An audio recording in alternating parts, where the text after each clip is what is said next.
தமிழகத்தில் இளநிலை பொறியியல் படிப்புகளில் அரசு ஒதுக்கீட்டு இடங்களுக்கான ஆன்லைன் விண்ணப்ப பதிவு நிறைவடைந்தது. கடந்த மே 3ஆம் தேதி தொடங்கிய இந்த பதிவில் இதுவரை 3,05,519 பேர் விண்ணப்பித்து புதிய சாதனை படைத்துள்ளனர். இவர்களில் 2,41,000க்கும் மேற்பட்டோர் விண்ணப்ப கட்டணம் செலுத்தியுள்ளனர். மேலும் 2,23,000 மாணவர்கள் சான்றிதழ்களை பதிவேற்றம் செய்துள்ளனர். விண்ணப்ப பதிவு முடிவடைந்துள்ள நிலையில் ஆன்லைனில் விண்ணப்பித்த மாணவர்கள் தங்களது சான்றிதழ்களை பதிவேற்றம் செய்ய இன்றோடு கடைசி நாள் என TNEA நிர்வாகம் அறிவித்துள்ளது. டெல்லியில் 85 விழுக்காடு எத்தனால் கலக்கப்பட்ட புதிய ரக பெட்ரோலை மத்திய பெட்ரோலியத்துறை அமைச்சர் ஹர்தீப் சிங் பூரி அறிமுகம் செய்துள்ளார். சாதாரண பெட்ரோலை விட இந்த மாற்று எரிபொருள் 20 விழுக்காடு வரை மலிவாக, அதாவது லிட்டருக்கு சுமார் 20 ரூபாய் குறைவாக கிடைக்கும். சுற்றுச்சூழலுக்கு உகந்த அதிக செயல்திறன் கொண்ட இந்த எரிபொருள் பிரத்யேகமாக வடிவமைக்கப்பட்ட பிளக்ஸ் ஃபியூல் வாகனங்களுக்கு மட்டுமே ஆனது. சமீபத்தில் மாருதி சுசுகி நிறுவனம் 100 விழுக்காடு எத்தனால் கலப்பில் இயங்கும் தனது முதல் பிளக்ஸ் ஃபியூல் காரை அறிமுகம் செய்தது. கச்சா எண்ணெய் இறக்குமதியை குறைக்கும் நோக்கில் மத்திய அரசு எத்தனால் பயன்பாட்டுக்கு முக்கியத்துவம் வழங்கி வருகிறது. தற்போது சந்தைக்கு வரும் புதிய வாகனங்கள் 20 விழுக்காடு எத்தனால் கலப்பை தாங்கும் திறன் கொண்டவையாக இருக்கும் நிலையில் 100 விழுக்காடு எத்தனால் இயங்கும் வாகனங்களை வடிவமைக்க வாகனத்துறை நிறுவனங்களை மத்திய அரசு ஊக்குவித்து வருகிறது. நீட் மற்றும் CBSE தேர்வு குளறுபடிகளுக்கு பொறுப்பேற்று மத்திய அமைச்சர் தர்மேந்திர பிரதான் பதவி விலக கோரி டெல்லி ஜந்தர் மந்தரில் காக்ரோச் ஜனதா கட்சி சார்பில் இளைஞர்கள் போராட்டம் நடத்தி வருகின்றனர். இளைஞர்களை கரப்பான் பூச்சிகளுடன் ஒப்பிட்டு உச்சநீதிமன்ற தலைமை நீதிபதி சூரியகாந்த் பேசியதாக கூறப்பட்ட நிலையில் அதற்கு எதிர்ப்பு தெரிவித்து உருவான இந்த இயக்கம் இந்திய அளவில் பெரும் கவனம் பெற்றுள்ளது. இதன் சமூக வலைதள பக்கத்திற்கு லட்சக்கணக்கான இளைஞர்கள் ஆதரவு தெரிவித்துள்ள நிலையில் அதன் தலைவர் அபிஜித் திப்கே அமெரிக்காவிலிருந்து இந்தியா வந்தடைந்து போராட்டத்தை முன்னெடுத்துள்ளார். அசம்பாவிதங்கள் ஏதும் ஏற்படாமல் தடுக்க டெல்லியில் உள்ள ஜந்தர் மந்தர் மற்றும் நாடாளுமன்ற வீதி பகுதிகளில் 1000க்கும் மேற்பட்ட டெல்லி போலீசாரும் துணை ராணுவ படையினரும் குவிக்கப்பட்டிருக்கின்றனர். கேள்வி கேட்காமல் அடிமை வாழ்க்கை வாழ்வதற்கு நாங்கள் ஆடுகள் அல்ல என்று நடிகர் பிரகாஷ் ராஜ் எக்ஸ் பக்கத்தில் பதிவிட்டுள்ளார். ஜனசேனா கட்சியின் பொதுச் செயலாளர் நாகபாபுவின் கருத்துக்கு எதிர்வினையாக இவ்வாறு அவர் கூறியுள்ளார். முன்னதாக தெலுங்கு நடிகரும் ஜனசேனா கட்சியின் பொதுச் செயலருமான நாகபாபு கொனிட்டேலா தனது பதிவில் தலைவனின் வார்த்தையே இறுதியானது என்றும் கேள்விகள் கேட்காமல் அவரை பின்பற்ற வேண்டும் என்றும் குறிப்பிட்டிருந்தார். கேள்வி கேட்பது தங்களின் அடிப்படை உரிமை என்றும் மக்களுக்கு பதில் சொல்ல வேண்டிய பொறுப்பு தலைவர்களுக்கு உண்டு என்றும் பிரகாஷ் ராஜ் திட்டவட்டமாக தெரிவித்திருக்கிறார். ஆந்திர மாநிலம் சித்தூர் மாவட்டம் பசிரெட்டிப்பள்ளி அருகே மதுபானங்களை ஏற்றிச் சென்ற லாரி ஒன்று நிலை தடுமாறி கவிழ்ந்து விபத்துக்குள்ளானது. இந்த விபத்தில் லாரியில் இருந்த நூற்றுக்கணக்கான மதுபான பாட்டில்கள் சாலையில் சிதறி விழுந்தன. விபத்து நடந்ததை அறிந்த அப்பகுதி மக்கள் சம்பவ இடத்திற்கு விரைந்து வந்து போட்டி போட்டுக்கொண்டு மது பாட்டில்களை அள்ளிச் செல்ல தொடங்கினர். ஆண்கள் மட்டுமின்றி பெண்களும் அங்கிருந்த மது பாட்டில்களை எடுத்துக் கொண்டு சென்றனர். இந்த அசாதாரணமான சம்பவம் அப்பகுதியில் பெரும் பரபரப்பை ஏற்படுத்தியுள்ளது.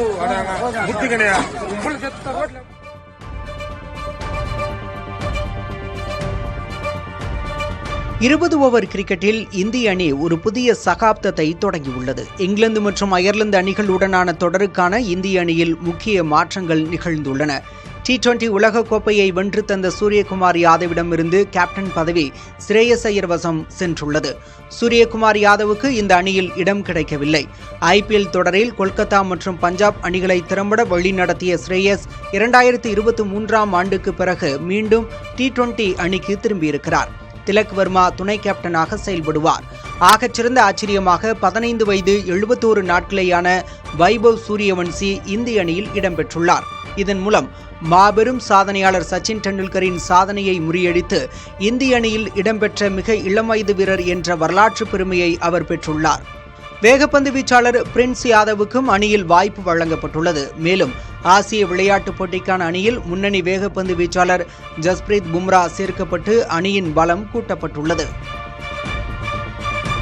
ஷார்ஜாவில் இந்திய பெண் ஒருவருக்கு எதிராக சமூக வலைதளங்களில் அவதூறு பரப்பியதாக தொடரப்பட்ட வழக்கில் நடிகர் ரவி மோகனின் தோழி கெனிஷா மற்றும் அருணா வீரராகவன் என்பவருக்கு தலா 1,30,000 ரூபாய் அபராதம் விதித்து ஷார்ஜா நீதிமன்றம் தீர்ப்பளித்துள்ளது. ஷார்ஜாவில் வசிக்கும் இந்திய பெண் ஆன்லெட் மெர்லின் அளித்த புகாரின் அடிப்படையில் இந்த வழக்கு பதிவு செய்யப்பட்டது. விசாரணைக்காக நோட்டீஸ் அனுப்பப்பட்ட போதிலும் இருவரும் ஆஜராகவில்லை. குற்றச்சாட்டுகள் நிரூபிக்கப்பட்டதாக கூறிய நீதிமன்றம் அபராதம் விதித்தது. செயற்கை நுண்ணறிவு தொழில்நுட்பம் மிக வேகமாக வளர்ந்து வருவதால் மனிதர்கள் அதன் மீதான கட்டுப்பாட்டை இழக்கும் அபாயம் உள்ளதாக ஆந்த்ரோபிக் நிறுவனம் எச்சரித்துள்ளது. இதனால் உலகின் முன்னணி AI நிறுவனங்கள் ஒருங்கிணைந்து அதிநவீன AI உருவாக்கத்தை தற்காலிகமாக நிறுத்தி வைக்கவோ அல்லது அதன் வேகத்தை குறைக்கவோ வேண்டும் என்று அது முன்மொழிந்துள்ளது. ஆனால் இதன் போட்டியாளரான OpenAI இந்த விதிகளையும் கட்டுப்பாடுகளையும் தனியார் நிறுவனங்கள் தீர்மானிக்க கூடாது, ஜனநாயக அரசாங்கங்களே முடிவு செய்ய வேண்டும் என்று கூறியுள்ளது.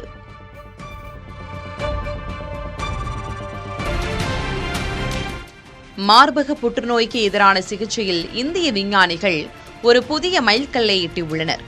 புனேவில் உள்ள அகார்கர் ஆராய்ச்சி நிறுவனத்தைச் சேர்ந்த ஆராய்ச்சியாளர்கள் மனித முடியை விட பல்லாயிரம் மடங்கு மெலிதான நானோ துகள்களை உருவாக்கியுள்ளனர்.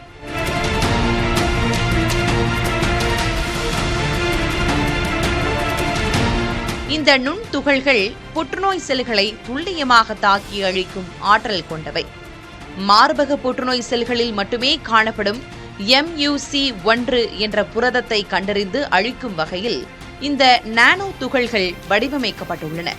இதனால் வழக்கமான கீமோதெரபி சிகிச்சையை போலன்றி உடலில் உள்ள ஆரோக்கியமான செல்கள் எவ்வித பாதிப்பும் இன்றி காக்கப்படுகின்றன. எலிகளில் நடத்தப்பட்ட ஆய்வக சோதனையில் இது புற்றுநோய் கட்டிகளை வியத்தகு முறையில் சுருக்கியது கண்டறியப்பட்டது.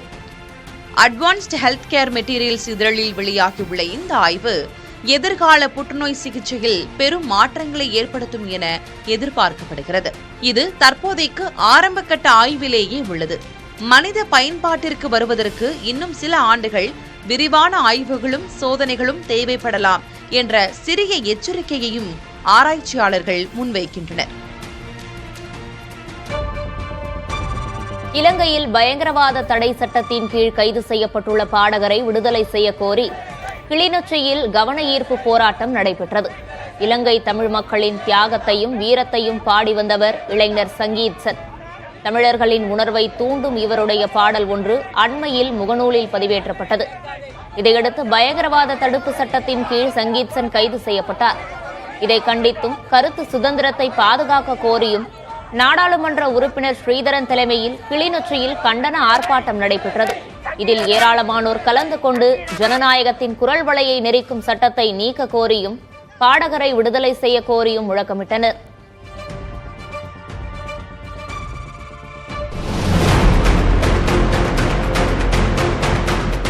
ஹிமாச்சல பிரதேச மாநிலம் மணாலியில் சுற்றுலா பயணிகள் குவிந்ததால் போக்குவரத்து பாதிக்கப்பட்டது.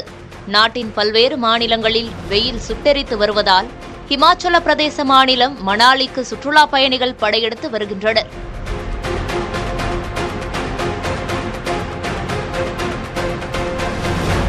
இதனால் மலைச்சாலையில் போக்குவரத்து நெரிசல் ஏற்பட்ட நிலையில் வாகனங்கள் மெதுவாக ஊர்ந்து சென்றன.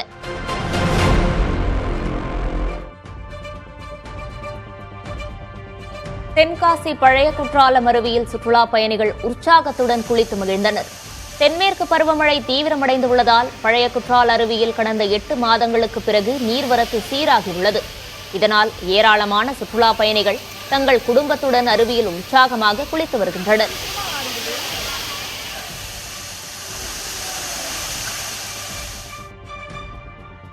வடகொரிய அதிபர் கிம் ஜாங் உன் புதிய போர்க்கப்பலின் கடல்சார் சோதனைகளை பார்வையிட்டு அணு ஆயுத கடற்படையை உருவாக்கும் முயற்சியை விரைவுபடுத்தப் போவதாக உறுதியளித்திருக்கிறார். 5000 டன் எடை உள்ள காங்கோன் என்ற போர்க்கப்பலை அவர் நேரில் ஆய்வு செய்ததாக அந்நாட்டு ஊடகங்கள் தெரிவித்துள்ளன.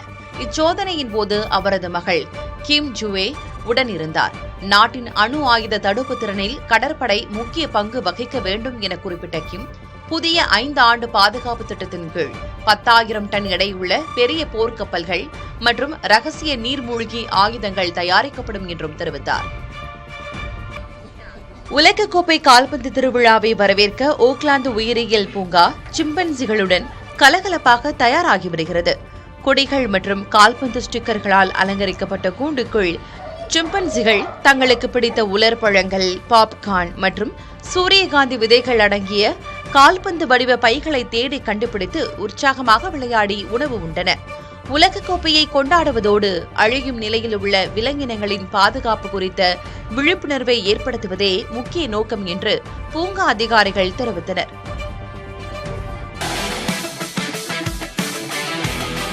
பிரெஞ்ச் ஓபன் டென்னிஸ் இறுதிப் போட்டி எதிர்பாராத திருப்பங்களுடன் அரங்கேறவுள்ளது. அரையிறுதியில் இத்தாலி வீரர் மட்டியோ அர்னால்டி திடீர் உடல்நலக் குறைவால் விலகினார். இதனால் சக வீரரான பிளாவியோ கோபோலி விளையாடாமலேயே நேரடியாக தனது முதல் கிராண்ட்ஸ்லாம் இறுதிப் போட்டிக்கு முன்னேறி ஆச்சரியம் அளித்திருக்கிறார். ஞாயிற்றுக்கிழமை நடைபெறும் இந்த மகுடத்திற்கான போரில் ஜெர்மனியின் நட்சத்திர வீரர் அலெக்சாண்டர் ஜெவேரவை அவர் எதிர்கொள்கிறார். ஜெவேரவ் தனது முதல் கிராண்ட்ஸ்லாம் பட்டத்தை வெல்ல போராட கோபோலி ஒரு புதிய சரித்திரம் படைக்க காத்திருக்கிறார். அதிமுக முன்னாள் அமைச்சர்கள் MC சம்பத், கடம்பூர் ராஜு, உடுமலை ராதாகிருஷ்ணன், NR சிவபதி ஆகியோர் தங்களது ஆதரவாளர்களுடன் தாவேகவில் இணைந்தனர். சென்னை பனையூரில் உள்ள தாவேக தலைமை அலுவலகத்தில் நடைபெற்ற இந்நிகழ்வில் அமைச்சர்கள் N ஆனந்த், ஆதவ் அர்ஜுனா, வெங்கட்ரமணன் ஆகியோர் கட்சியில் இணைந்தவர்களை வரவேற்றனர். அதேபோல சாத்தூர் ராஜவர்மன், மான்ராஜ், கோவிந்தசாமி, முருகன், சதன் பிரபாகரன் உள்ளிட்ட 8 அதிமுக முன்னாள் MLAக்களும் தாவேகவில் இணைந்தனர். இவர்களுடன் மேலும் சில அதிமுக 2ஆம் கட்ட தலைவர்களும் தாவேகவில் இணைந்தனர். தாவேகவில் தங்களுக்கு உரிய மரியாதை மட்டும் கிடைத்தால் போதும் என்று அக்கட்சியில் இணைந்த அதிமுக முன்னாள் அமைச்சர் உடுமலை ராதாகிருஷ்ணன் தெரிவித்துள்ளார். சென்னை பனையூரில் செய்தியாளர்களை சந்தித்த அவர், வரும் உள்ளாட்சித் தேர்தலில் தாவேகவின் வெற்றிக்கு பாடுபடுவோம் என்றார்.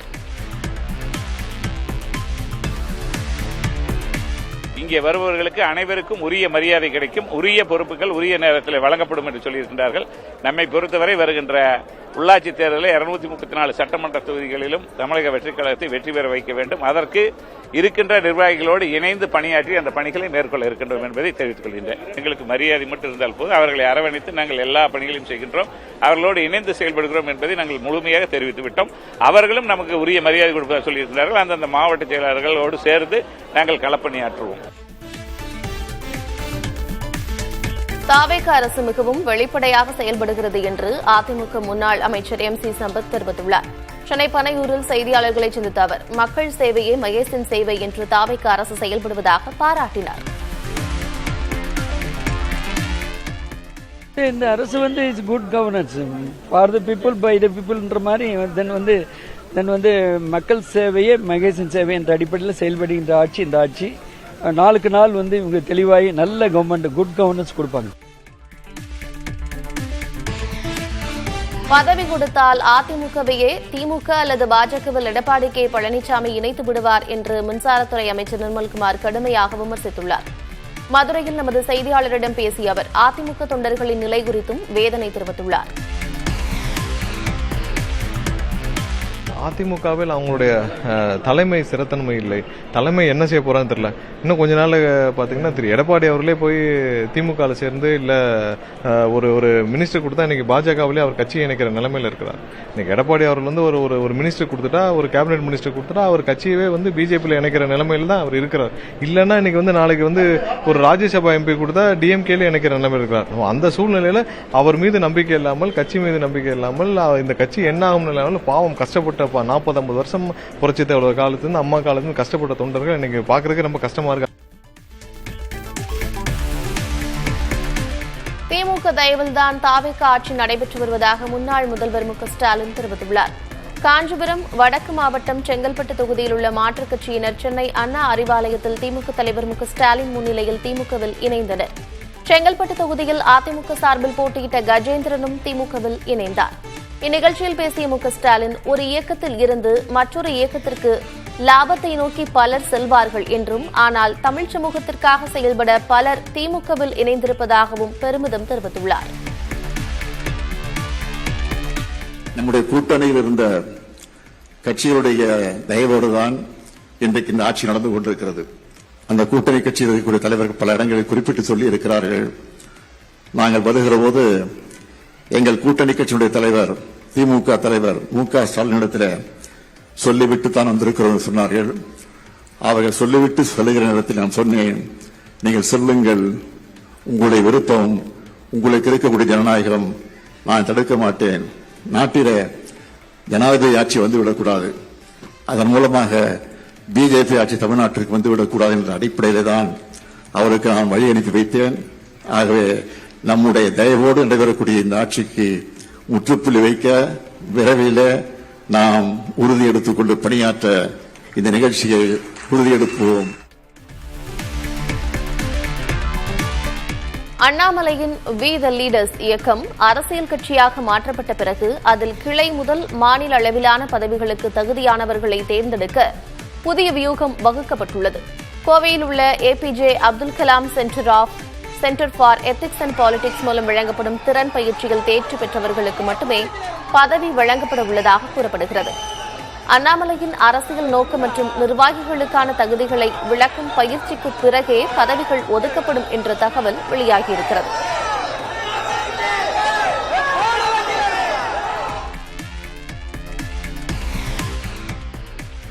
அண்ணாமலை தொடங்கியுள்ள புதிய இயக்கத்திற்கு பிரதமர், மத்திய உள்துறை அமைச்சர் உட்பட யாருடைய ஆசையும் ஆதரவும் இல்லை என்று பாஜக மாநில தலைவர் நயினா நாகேந்திரன் திட்டவட்டமாக கூறினார்.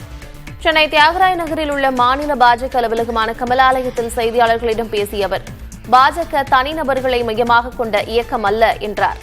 கட்சியிலிருந்து பல மூத்த தலைவர்கள் வெளியேறி மீண்டும் கட்சிக்கு திரும்பிய வரலாறு உள்ளதாகவும் அவர் சுட்டிக்காட்டினார். 18 மாதங்களாக கருத்து வேறுபாட்டில் இருந்ததாக கூறும் அண்ணாமலை அப்போதே தெரிவித்திருக்க வேண்டும் என்றும் நயினா நாகேந்திரன் குறிப்பிட்டார். பாரத நரேந்திர மோடி அவருடைய மேடையாக இருந்தாலும் சரி, மாண்புமிகு அமித்ஷா அவருடைய மேடையாக இருந்தாலும் சரி, எல்லா மேடைகளிலும் அவருடைய அருகிலே இருந்து எல்லா நிகழ்ச்சியிலும் நடத்தியவர் திரு மதிப்புக்குரிய முன்னாள் மாநில தலைவர் அண்ணாமலை அவர்கள். கடந்த பொதுத் தேர்தலில் கூட விமானம் மூலமாக, ஹெலிகாப்டர் மூலமாக 100 தொகுதிகளில் பிரச்சாரம் பண்ணியது மதிப்புக்குரிய முன்னாள் மாநில தலைவர் அவர்கள். ஆகவே அதில் எந்த விதமான கருத்து வேறுபாடு இருந்தால் அன்றைக்கே சொல்லியிருக்கலாம். ஆனால் இப்பொழுது சொல்வது என்பது அது சரியாக இருக்காது. தாங்கள் இப்போதும் திமுக கூட்டணியிலேயே இருப்பதாகவும் தாவேக்காவுக்கு வெளியிலிருந்து ஆதரவு மட்டுமே அளிப்பதாகவும் இந்திய கம்யூனிஸ்ட் மாநில செயலர் வீரபாண்டியன் தெரிவித்தார். கம்யூனிஸ்ட் கட்சி வேறு கூட்டணியில் இணையாது என பேசிய அவர், அப்படி ஒரு சூழல் அமைந்தால் 2-3 பேர் பேசி முடிவெடுக்க முடியாது என்றும் கமிட்டி மூலமாகத்தான் பேசி முடிவெடுக்க முடியும் என்றும் தெரிவித்தார். கமிட்டி பூர்வமாக தான் முடிவுகள் எடுப்போம். ஒரு 2 பேர் 3 பேர் பேசி அந்த முடிவெல்லாம் எடுக்க மாட்டோம்.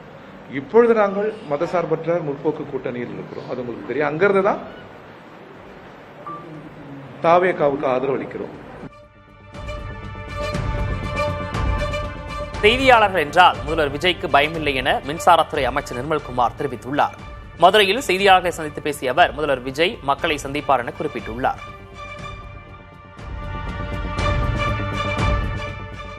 செய்தியாளர்களை சந்திக்க யாரையும் பார்த்தும் பயம் இல்லை. எப்படியோ எவ்வளவோ வச்சு மிரட்டிய திமுக பார்த்து எங்களுடைய முதல்வர் ஒரு நிமிஷம் கூட பயப்படவே இல்லை.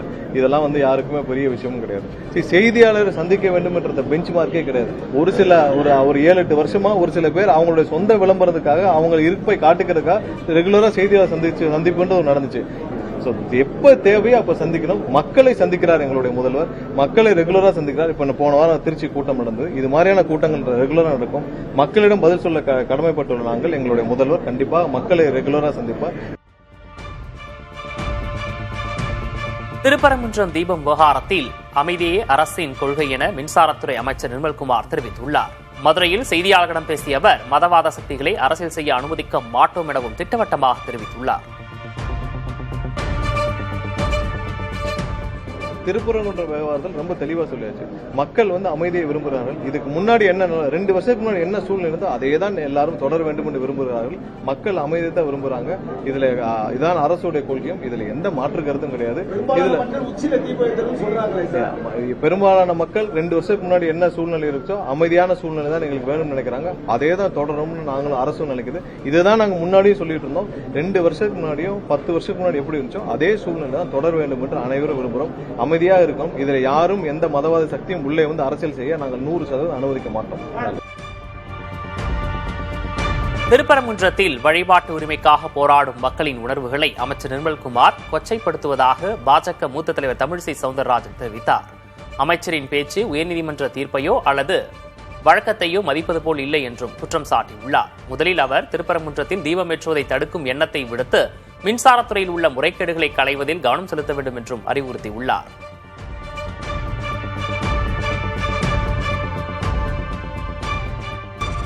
பீகார் முன்னாள் முதல்வர் லாலு பிரசாத் யாதவுக்கு மாநில அரசு வழங்கிய ஒய் பிரிவு பாதுகாப்பை ஏற்க மறுத்துள்ளார். விஐபிக்களுக்கு வழங்கப்படும் பாதுகாப்பு ஏற்பாடுகளை அண்மையில் அம்மாநில அரசு மாற்றி அமைத்தது.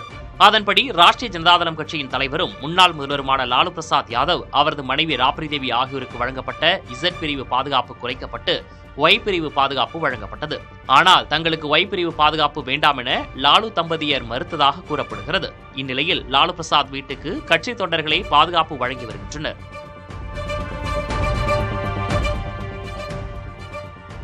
நைஜர் நாட்டின் சஹாரா பாலைவன பகுதியில் லாரி பழுதடைந்ததால் தாகம் தாழாமல் 49 பேர் பரிதாபமாக உயிரிழந்துள்ளனர். மாலையிலிருந்து இஸ்லாமிய பண்டிகைக்காக திரும்பிய இவர்கள் அசாமாகா பகுதி அருகே லாரி பழுதடைந்ததால் கடுமையான வெப்பத்திலும் தண்ணீர் இல்லாமலும் பாலைவனத்தில் சிக்கி உயிரிழந்தனர். இந்த விபத்தில் தப்பிய இருவர் 50 கிலோமீட்டர் தூரம் நடந்தே சென்று அதிகாரிகளுக்கு தகவல் கொடுத்தனர். உயிரிழந்தவர்களின் உடல்கள் கூட்டு கல்லறைகளில் அடக்கம் செய்யப்பட்டுள்ளன. 20 ஓவர் கிரிக்கெட்டில் இந்திய அணி ஒரு புதிய சகாப்தத்தை தொடங்கியுள்ளது. இங்கிலாந்து மற்றும் அயர்லாந்து அணிகளுடனான தொடருக்கான இந்திய அணியில் முக்கிய மாற்றங்கள் நிகழ்ந்துள்ளன. T20 உலகக்கோப்பையை வென்று தந்த சூரியகுமார் யாதவிடமிருந்து கேப்டன் பதவி ஸ்ரேயஸ் ஐயர் வசம் சென்றுள்ளது. சூரியகுமார் யாதவுக்கு இந்த அணியில் இடம் கிடைக்கவில்லை.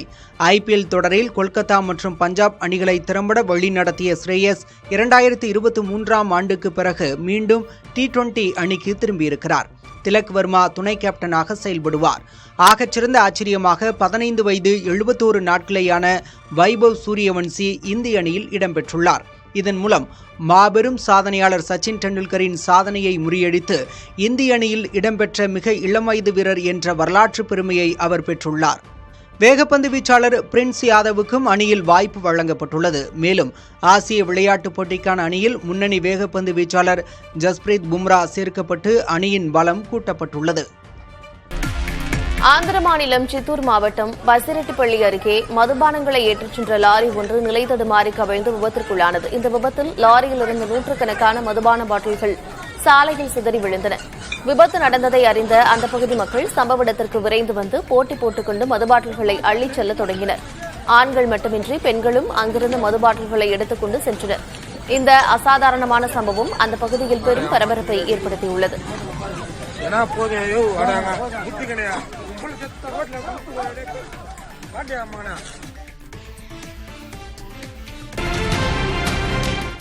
மார்பக புற்றுநோய்க்கு எதிரான சிகிச்சையில் இந்திய விஞ்ஞானிகள் ஒரு புதிய மைல்கல்லை எட்டியுள்ளனர். புனேவில் உள்ள அகார்கர் ஆராய்ச்சி நிறுவனத்தைச் சேர்ந்த ஆராய்ச்சியாளர்கள் மனித முடியை விட பல்லாயிரம் மடங்கு மெலிதான நானோ துகள்களை உருவாக்கியுள்ளனர்.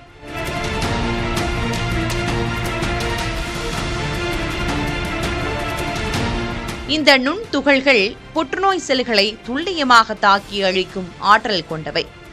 மார்பக புற்றுநோய் செல்களில் மட்டுமே காணப்படும் MUC1 என்ற புரதத்தை கண்டறிந்து அழிக்கும் வகையில் இந்த நானோ துகள்கள் வடிவமைக்கப்பட்டுள்ளன.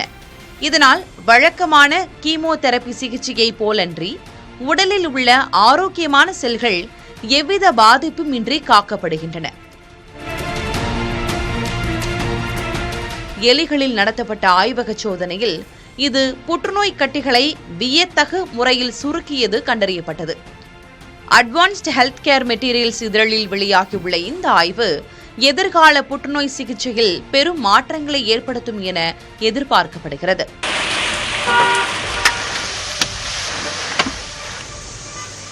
கேரளாவில் தென்மேற்கு பருவமழை தீவிரமடைந்துள்ளதை அடுத்து 5 மாவட்டங்களுக்கு ரெட் அலர்ட் விடுக்கப்பட்டுள்ளது. கேரளாவின் வடக்கு பகுதியில் காற்றழுத்த சுழற்சி காரணமாக மாநிலத்தின் பல்வேறு பகுதிகளில் வெள்ளிக்கிழமை இரவு முழுவதும் கனமழை பெய்தது. சனிக்கிழமை பகல் பொழுதிலும் பல்வேறு பகுதிகளில் கனமழை தொடர்ந்து பெய்தது. இதனால் பல்வேறு இடங்களில் சாலைகளில் மழைநீர் சூழ்ந்துள்ளது.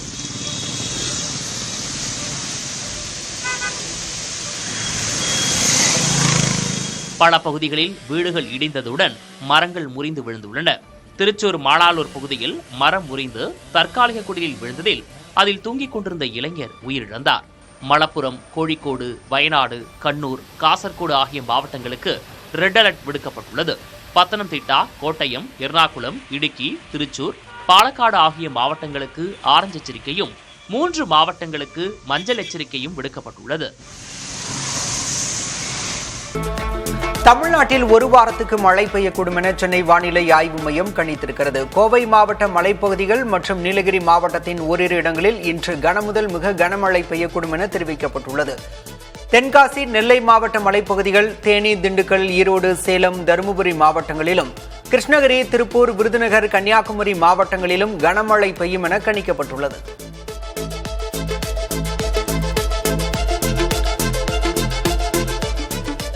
தமிழ்நாட்டில் நாளை 10 மாவட்டங்களில் கனமழை பெய்யக்கூடும் என வானிலை ஆய்வு மையம் அறிவித்துள்ளது. தென்காசி, திருநெல்வேலி, கோயம்புத்தூர் மாவட்டங்களின் மலைப்பகுதிகள், நீலகிரி, திருப்பூர் மாவட்டங்களில் கனமழை பெய்யக்கூடும் என தெரிவிக்கப்பட்டுள்ளது.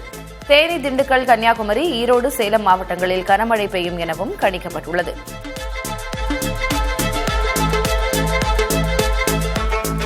தமிழ்நாட்டில் வெப்பநிலை சற்று குறைய வாய்ப்பு உள்ளதாக வானிலை ஆய்வு மையம் தெரிவித்துள்ளது. கத்திரி வெயில் முடிந்தாலும் பல்வேறு பகுதிகளில் வெப்பத்தின் தாக்கம் குறையவில்லை. இந்நிலையில் வரும் 10ஆம் தேதி வரை அதிகபட்ச வெப்பநிலை இயல்பிலிருந்து 2 முதல் 3 டிகிரி செல்சியஸ் வரை குறையக்கூடும் என தெரிவிக்கப்பட்டுள்ளது. அதிக வெப்பநிலையும் அதிக ஈரப்பதமும் இருக்கும் நிலையில் கடலோர தமிழகத்தில் அசௌகரியம் ஏற்படலாம் என கூறப்பட்டுள்ளது.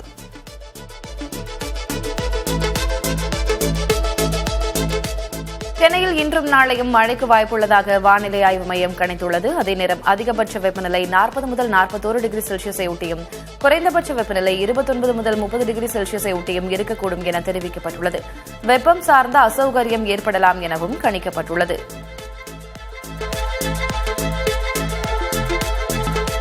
தாவேக்காவில் இணைந்தது காலம் கடந்த ஞான உதயம் என அதிமுக முன்னாள் அமைச்சர் கடம்பூர் ராஜு தெரிவித்துள்ளார். சென்னை பனையூரில் செய்தியாளர்களிடம் பேசிய அவர், அதிமுக இனி வெற்றி பெற சாத்தியம் இல்லை என்பதால் தான் தாவேக்காவில் இணைந்ததாகவும் முதல்வர் விஜய் தலைமையின் கீழ் பணியாற்றுவதில் நெருடல் இல்லை எனவும் கூறினார்.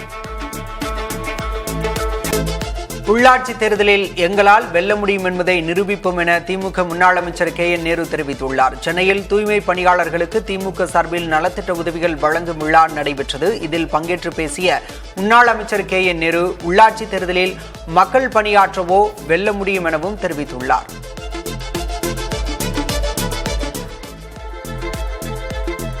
உள்ளாட்சி தேர்தலில் திமுக வென்றுவிட்டால் அரசியலில் இருந்து விலக தயாரா என அமைச்சர் ஆதவ் அர்ஜுனாவுக்கு திமுக முன்னாள் அமைச்சர் அனிதா ராதாகிருஷ்ணன் கேள்வி எழுப்பியுள்ளார்.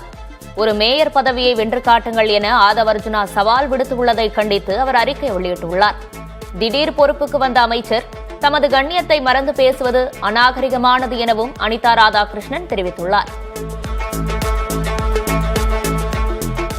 அமைச்சர் ஆதவ் அர்ஜுனாவுக்கு நாவடக்கம் தேவை என அதிமுக துணை பொதுச் செயலர் KP முனுசாமி கண்டனம் தெரிவித்துள்ளார். கிருஷ்ணகிரி மாவட்டம் காவேரிப்பட்டணத்தில் செய்தியாளர்களை சந்தித்த அவர், அதிமுகவில் இருந்து சென்றவர்களை வரவேற்பதோடு ஆதவ் அர்ஜுனா நிறுத்திக் கொள்ள வேண்டும், எடப்பாடி பழனிசாமி பற்றி பேச அவருக்கு அருகதை இல்லை என விமர்சித்தார். திருப்பரங்குன்றத்தில் வழிபாட்டு உரிமைக்காக போராடும் மக்களின் உணர்வுகளை அமைச்சர் நிர்மல்குமார் கொச்சைப்படுத்துவதாக பாஜக மூத்த தலைவர் தமிழிசை சவுந்தரராஜன் தெரிவித்தார். அமைச்சரின் பேச்சு உயர்நீதிமன்ற தீர்ப்பையோ அல்லது வழக்கத்தையோ மதிப்பது போல் இல்லை என்றும் குற்றம் சாட்டியுள்ளார். முதலில் அவர் திருப்பரங்குன்றத்தில் தீபம் ஏற்றுவதை தடுக்கும் எண்ணத்தை விடுத்து மின்சாரத்துறையில் உள்ள முறைகேடுகளை களைவதில் கவனம் செலுத்த வேண்டும் என்று அறிவுறுத்தியுள்ளார்.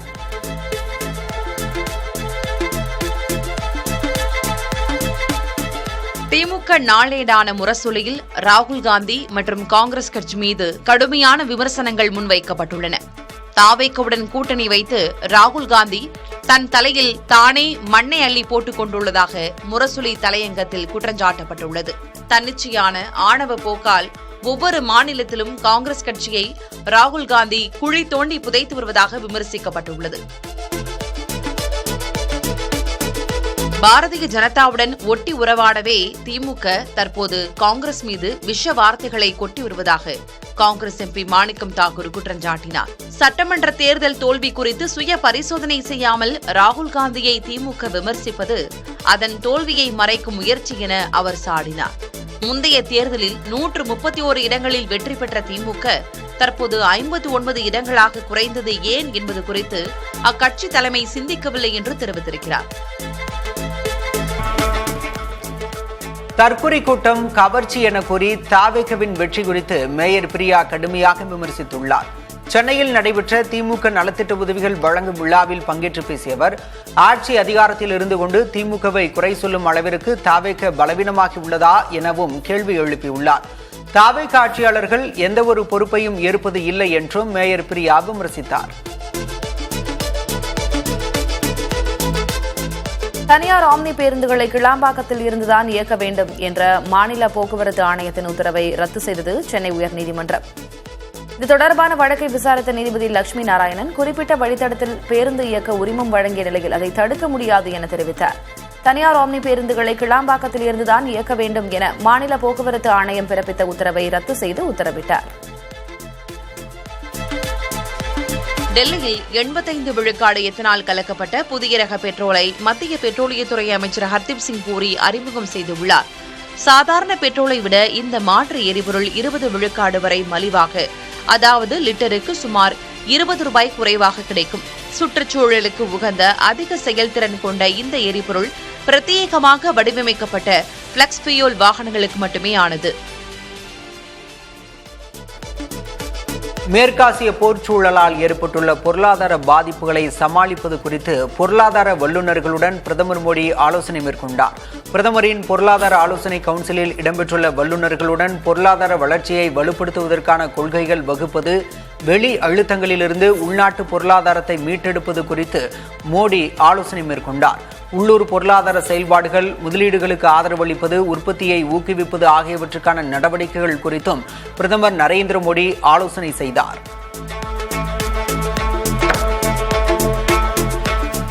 திரிணாமுல் காங்கிரஸ் கட்சியின் உட்கட்சி பூசல் அதன் நாடாளுமன்ற குழுவிலும் எதிரொலிக்கும் அளவுக்கு தீவிரமடைந்துள்ளது. அக்கட்சியின் 58 எம்எல்ஏக்களின் ஆதரவை பெற்ற அதிருப்தி குழு மேற்குவங்க சட்டமன்றத்தில் பிளவை ஏற்படுத்தியது. தற்போது நாடாளுமன்ற குழுவின் மீதான அபிஷேக் பானர்ஜியின் கட்டுப்பாட்டுக்கு சவால் விடுக்க தொடங்கியுள்ளது. அதிருப்தி பிரிவைச் சேர்ந்த மக்களவை எம்பிக்கள் சுமார் 20 பேர் தனியாக பிரிய திட்டமிட்டுள்ளதாக தகவல்கள் தெரிவிக்கின்றன.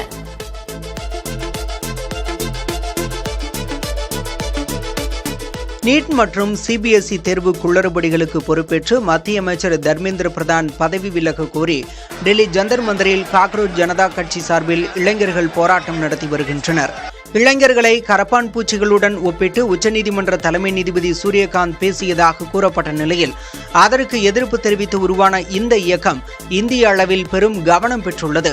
இதன் சமூக வலைதள பக்கத்திற்கு லட்சக்கணக்கான இளைஞர்கள் ஆதரவு தெரிவித்துள்ள நிலையில் அதன் தலைவர் அபிஜித் திப்கே அமெரிக்காவிலிருந்து இந்தியா வந்தடைந்து போராட்டத்தை முன்னெடுத்துள்ளார். அசம்பாவிதங்கள் ஏதும் ஏற்படாமல் தடுக்க டெல்லியில் உள்ள ஜந்தர் மந்தர் மற்றும் நாடாளுமன்ற வீதி பகுதிகளில் 1000க்கும் மேற்பட்ட டெல்லி போலீசாரும் துணை ராணுவ படையினரும் குவிக்கப்பட்டிருக்கின்றனர்.